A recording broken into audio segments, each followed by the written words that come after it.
Saint বা সন্ত Valentine নামের এক রোমান ক্যাথলিক ধর্মযাজক ছিলেন। তিনি ধর্মযাজক হওয়ার সঙ্গে সঙ্গে ছিলেন চিকিৎসকও। সে সময় রোমানদের সম্রাট ছিলেন দ্বিতীয় ক্লডিয়াস। হয়েছে কি, বিশ্বজয়ী রোমানরা একের পর এক রাষ্ট্র জয় করে চলেছে, আর যুদ্ধের প্রয়োজন শক্তিশালী সেনাবাহিনী। কিন্তু সমস্যা দাঁড়ায় তরুণীদের নিয়ে। তারা যে কিছুতেই তাদের পছন্দের পুরুষটিকে যুদ্ধে পাঠাতে চায় না। তখন সম্রাট ক্লডিয়াস মনে করলেন, পুরুষরা বিয়ে না করলেই বোধহয় যুদ্ধে যেতে রাজি হবে। ভাবনাটার বাস্তবায়ন করলেন তিনি। বিয়ে নিষিদ্ধ করলেন সম্রাট, কিন্তু ভালোবাসার তাড়নায় ছুটে চলা তারুণ্যকে কি আর আইন করে বেঁধে রাখা যায়? এগিয়ে এলেন সেন্ট বা সন্ত ভ্যালেন্টাইন। তিনি নিজে সকল প্রেমে আবদ্ধ তরুণ তরুণীদের এক করার ব্যবস্থা করলেন। বিয়ে দিয়ে দিলেন সবাইকে, কিন্তু সেই প্রথা বেশি দিন তার ধারা বজায় রাখতে পারল না।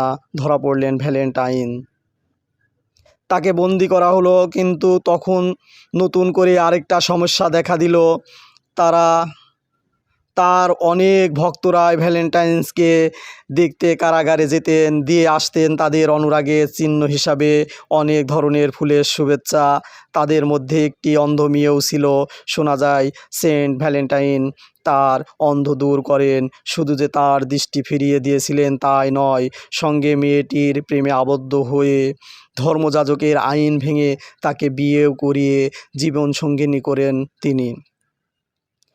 কিন্তু তারপর এমন একটা খবর রাজার কানে পৌঁছাতেই তিনি ভ্যালেন্টাইনের মৃত্যুর আদেশ দেন। ফাঁসির মঞ্চে যাওয়ার আগেই পিয়াকে লেখা ভ্যালেন্টাইনের শেষ চিঠি ছিল লাভ ফ্রম ইয়োর ভ্যালেন্টাইন। আর সেই দিনটিও ছিল 14ই ফেব্রুয়ারি 496 খ্রিস্টাব্দে। পপ গ্লাসিয়াস প্রথম এই দিনটিকে ভ্যালেন্টাইন ডে হিসাবে ঘোষণা করেন। 17শো শতাব্দীতে দিনটিকে জনপ্রিয়ভাবে পালন শুরু করেন ব্রিটেন। শুরু হয় হাতে লেখা কার্ড অথবা উপহার বিনিময়।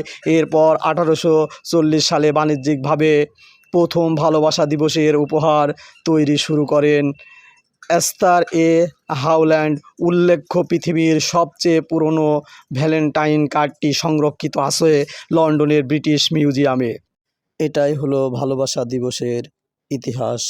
সবাইকে ভালোবাসা দিবসের শুভেচ্ছা ও অভিনন্দন। Happy Valentine's day.